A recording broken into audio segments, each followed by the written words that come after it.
अपने पसंदीदा शो के फुल एपिसोड देखने के लिए अभी डाउनलोड करें दंगल प्ले ऐप।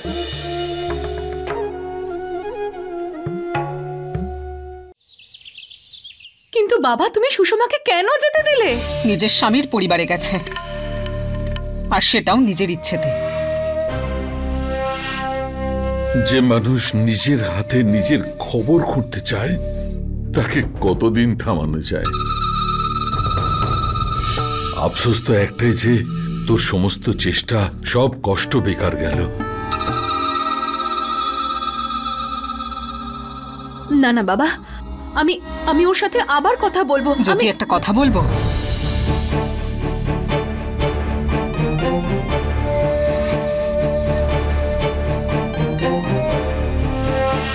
তোর এখন বিয়ে হয়ে গেছে, তোর নিজের পরিবার রয়েছে, তোর ওখানে কোনো কাজ নেই নাকি?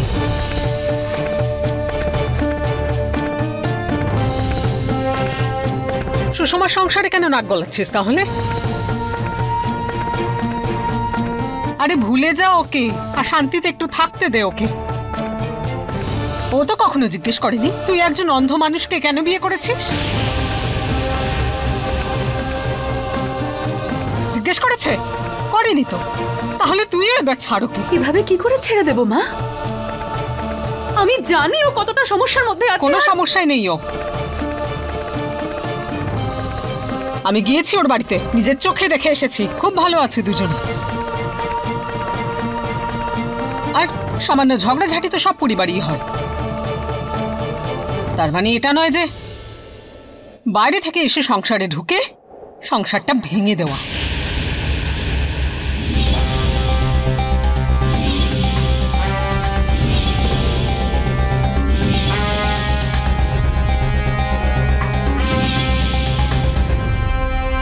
বাইরের লোক?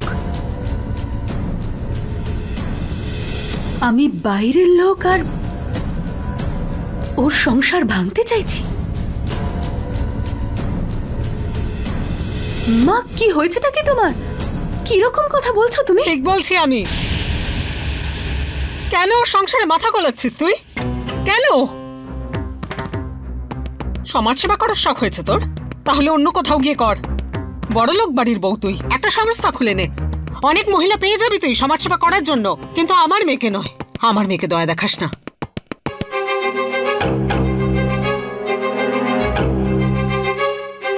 ব্রজকে না পাওয়ার আফসোস দেখানোটা বন্ধ কর।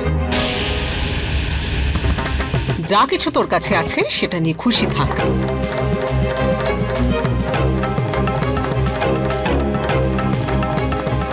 আর দয়া করে আমার মেয়ে আর জামাইকে শান্তিতে থাকতে দে, বুঝেছিস তুই?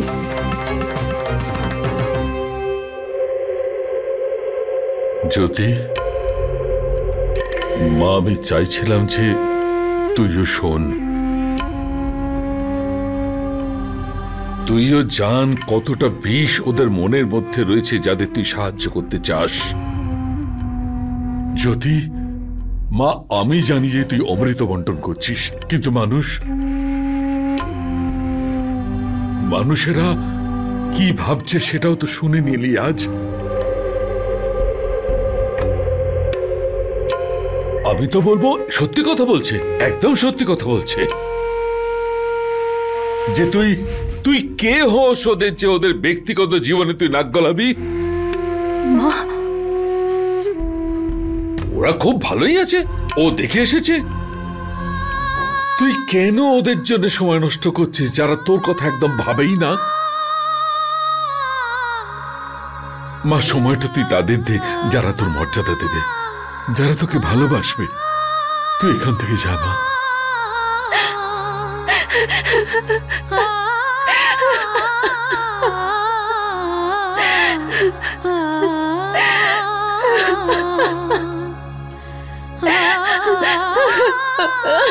জ্যোতি না মা,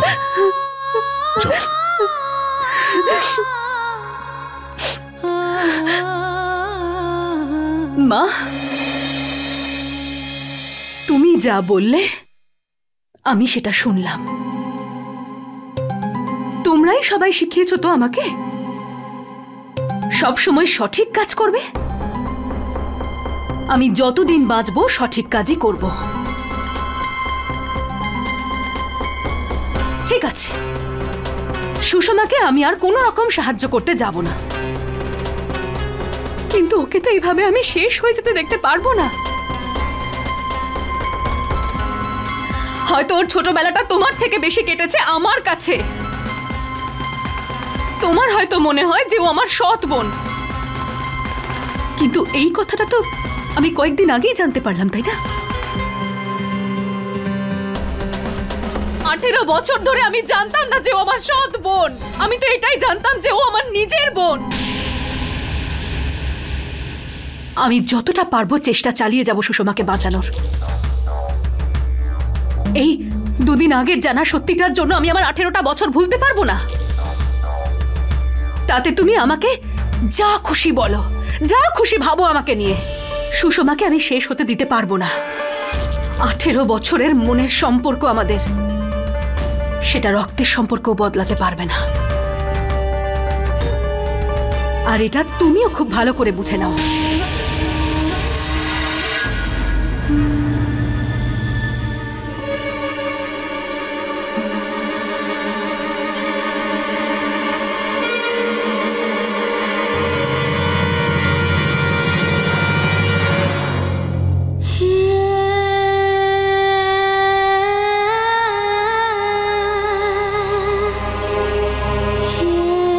অনেক দেরি করে দিয়েছো তুমি আসতে দিদি।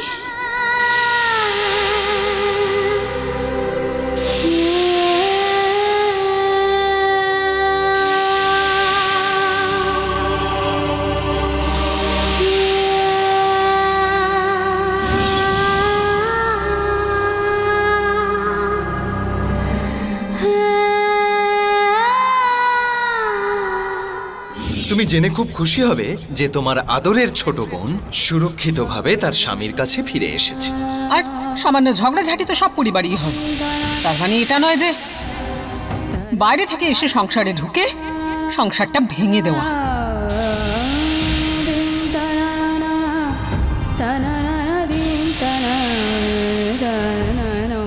তুমি তোমার মাথা থেকে এবার ব্রজর চিন্তা বের করে দাও।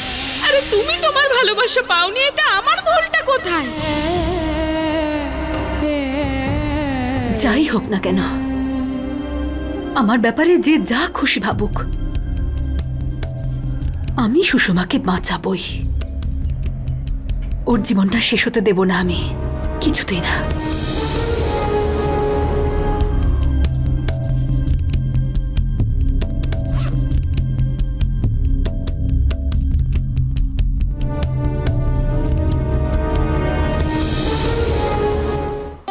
আজ হঠাৎ এখানে নিয়ে আসলে? কথায় কথায় তুমি এত লজিক খোঁজো কেন? তুমি তো লিটারেচারের প্রফেসর, ম্যাথমেটিক্সের নয়। সব কিছুর কোনো লজিক হয় না, আর বউয়ের সাথে তো একদমই হয় না। সে যখন খুশি তার স্বামীর সাথে রোমান্টিক হতে পারে। আই এম সরি, আমি এমনি জিজ্ঞেস করলাম। Actually I was thinking about your work, your family.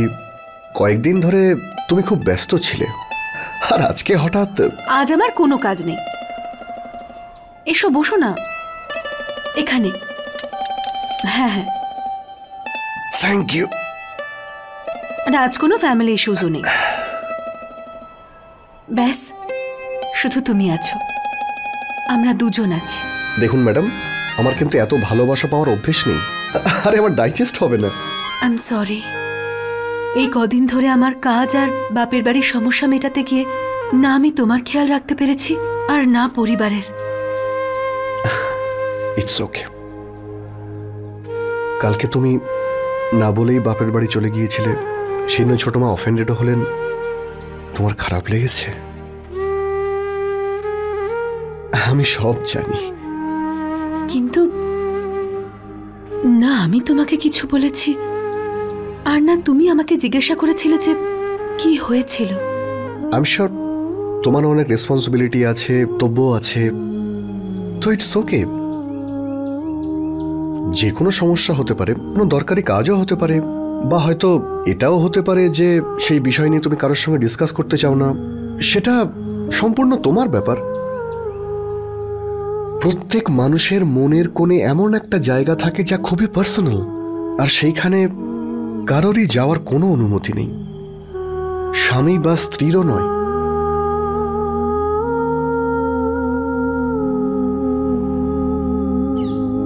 তোমার কাঁধে মাথাটা রাখতে পারলে আমি খুব শান্তি পাই, জানো,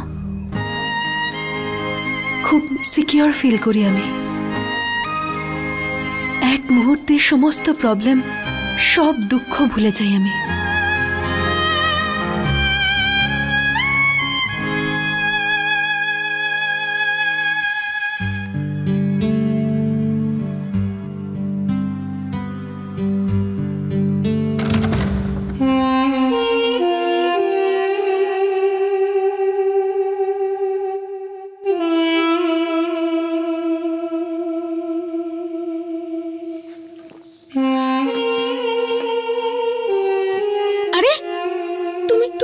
এসব কেন খাচ্ছ? আরে শুধু একটুখানি খেয়েছি, ওই বন্ধুদের সাথে একটু ছিলাম তো একটু খেয়েছি, বেশি নয়। কিন্তু তুমি তো জানো এইসব খাওয়াটা ঠিক নয়। আবার সেই খিটখিট দুটো মিষ্টি মিষ্টি ডায়লগ কি বলে দিয়েছি, অমনি মাথায় চড়ে বসেছে। হ্যাঁ বাবা জানি ঠিক নয়, কিন্তু আমি প্রতিদিন খাই নাকি? আসলে একটু সেলিব্রেট করছিলাম। দেখো, একে তো জ্যোতির হাত থেকে নিস্তার পেয়েছি, আর দ্বিতীয়ত আমি জেনেছি যে আমি অসুস্থ নই, আর সেই আনন্দেই খেয়েছি। দেখো, এটা তোমার শরীরের জন্য ঠিক নয়। দাও দাও আমাকে। আরে কি করছো এসব? একটুখানি তো রয়েছে, রাখো ওখানে, টেবিলে রাখো, রাখো ওখানে। এইসব কি? আসলে তোমার কোনো রোগ হয়নি জানতে পেরে আমিও খুব খুশি হয়েছি, তাই তোমার পছন্দের খাবার বানিয়েছি। আচ্ছা, কাল তুমি অফিস যাবে, এত কিছু আবার কি বলো তো? ব্রজ, ওই আমি তোমার সাথে এই ব্যাপারে কথা বলতেই যাচ্ছিলাম। কোন ব্যাপারে? ওই আমি চাকরিটা ছেড়ে দিয়েছি।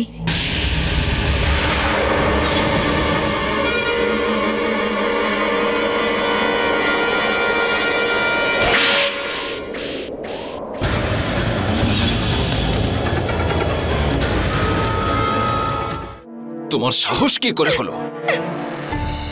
এত বড় একটা সিদ্ধান্ত আমায় না জানিয়ে নিলে কিভাবে? তাহলে আমি আর কি করতাম? ব্রজ, ওই লোকটা একদম ভালো নয়, আর প্রয়োজন ছিল তাই আমি কাজ করেছিলাম। কিন্তু এখন তো তুমি সুস্থ, তুমি রোজগার করতে পারবে। আচ্ছা, ঠক্কর স্যার ভালো মানুষ নয়? হ্যাঁ হ্যাঁ ব্রজ, ওনার চরিত্র। উনি খারাপ মানুষ? তাহলে তুমি কি? ওই 50,000 টাকাটা ঠক্কর তোমায় দিয়েছিল না?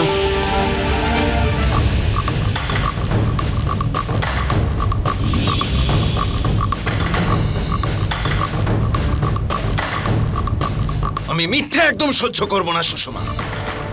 সত্যি করে বলো, তুমি কি এমন করেছো যে উনি তোমাকে 50,000 টাকা দিয়েছেন? বলো। আমি বলবো ঠক্করের শয্যা সঙ্গিনী হয়েছিলে।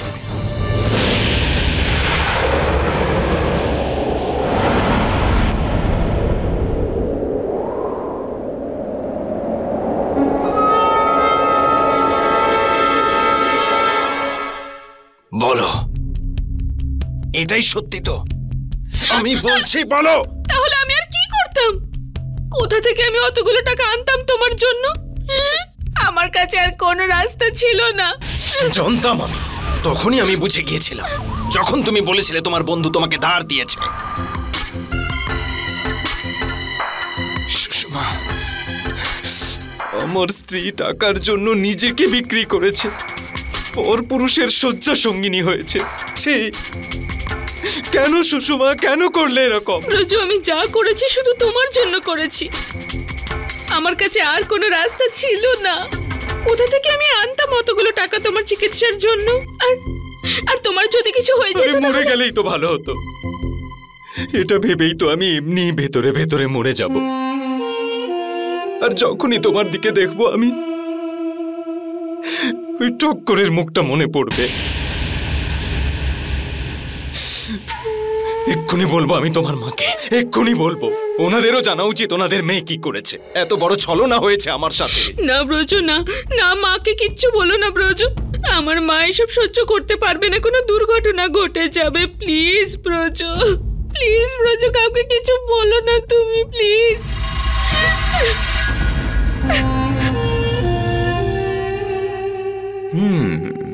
এবার জালে মাছ ফেঁসেছে, এখন আমার কাজে আসবে।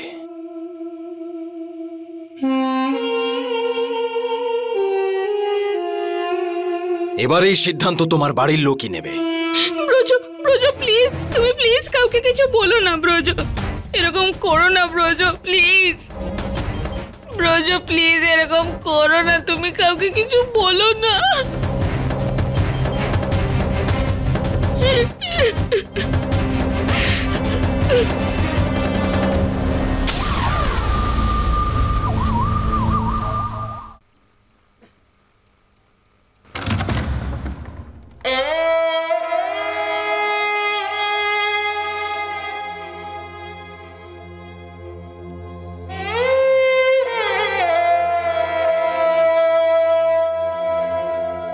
অসুস্থতার নাটক করে সুষমার থেকে টাকা নিয়ে গেছে, আর সুষমাকে টাকার জন্য হোটেলস আর পার্টিতে ডান্স করার জন্য বাধ্য করেছে ওই লোকটা। জ্যোতি আমাকে একা কথা বলার জন্য ডেকেছিল, পালিয়ে যেতে চাইছিল আমার সাথে। তোমার মতো বাজে লোকের মুখ থেকে আমার জ্যোতির ব্যাপারে কিচ্ছু শুনতে চাই না। আমার যদি আজ এই অবস্থা না হতো না, আমি তোর জিভ টেনে ছেড়ে দিতাম, অভদ্র ছেলে।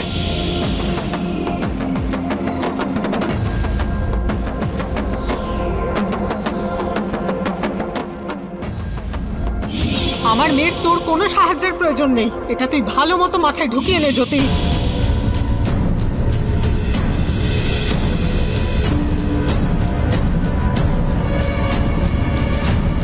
আর সুষমাকে টাকার জন্য হোটেলস আর পার্টিতে ডান্স করার জন্য বাধ্য করেছে। কারণ ও আমার সাথে দেখা করতে এসেছিল, পালিয়ে যেতে চাইছিল। দূর হয়ে যাও। তুই কেন তাদের জন্য সময় নষ্ট করছিস যারা তোকে আমার না ঝগড়া তো সব বাড়িতেই হয়। অসুস্থতার নাটক করে সুষমার থেকে টাকা নিয়েছে ও। এই হলো ব্রজর মেডিকেল রিপোর্টস। আমার মেয়ের তোর কোনো সাহায্যের প্রয়োজন নেই, এটা তুই ভালো মতো মাথায় ঢুকিয়ে নে জ্যোতি। তার মানে এটা নয় যে বাইরে থেকে এসে সংসারে ঢুকে সংসারটা ভেঙে দেওয়া।